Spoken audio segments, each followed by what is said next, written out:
దానికి పేదలకు తొందరగా ఈ న్యాయము అందించడం దీంతో కోర్టులంటే ప్రతి ప్రాంతానికి తీసుకోవడం జరిగింది. ప్రధాన దేశంలో ముఖ్యంగా జ్యుడిషియరీలో పేదలకు తొందరగా న్యాయం జరగాలి.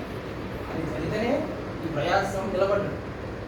పేదలకు తొందరగా న్యాయం జరగకుండా పోతే ప్రజాస్వామ్యం వీగిపోతున్నట్టే దాని జ్యుడిషియరీ. ఆ విధంగా అప్పుడు రాజ్యాంగాన్ని రచించినప్పుడు డాక్టర్ బిఆర్ అంబేద్కర్ ఇవన్నీ ఆలోచన చేసి ఆయన ఆలోచనలు సరిగ్గా ఉన్నాయి కాబట్టి ఈ దేశం 75 సంవత్సరాలు నడుస్తుంది. ఆయన ఈ దేశం ఇప్పటికి కూడా చాలామంది పేదరికంగా ఉన్నారు. 75 సంవత్సరాల నుంచి ఇన్ని కోట్ల మంది రోడ్ల మీద ఉన్నారు అంటే దానికి కారణము ఈ పాలిస్తున్నటువంటి రాజకీయ నాయకులు. కాబట్టి దీనికి జ్యుడిషియరీ ఇంతవరకు జ్యుడిషియరీ తన వంతుగా పని చేస్తుంది కాబట్టి దేశం ఇంతవరకు నడుస్తుంది. జ్యుడిషియరీ కనుక ఒకసారి ఫెయిల్ అయితే నిలబడు.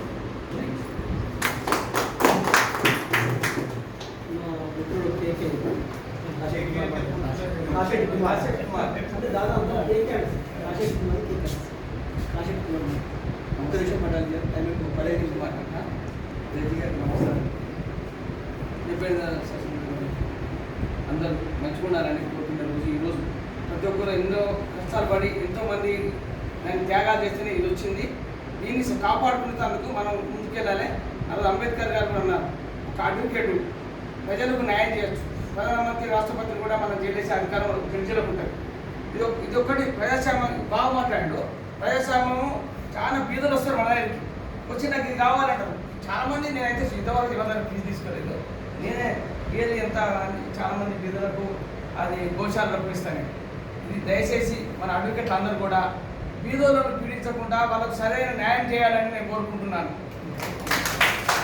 మన జడ్జి గారు ఒక పాట ఉంది, నవ్వుతూ బతకాలని. ఎప్పటికీ నవ్వుతూ ఉన్నారు సార్, అలా ఉండాలి.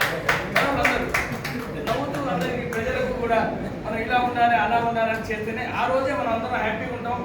అంతా నాకు కావాలనే రోజు హ్యాపీగా ఉన్నారు. రాత్రి నిద్ర పడదు వాళ్ళందరికీ. దయచేసి ఎవరు ఏమనుకోద్దు.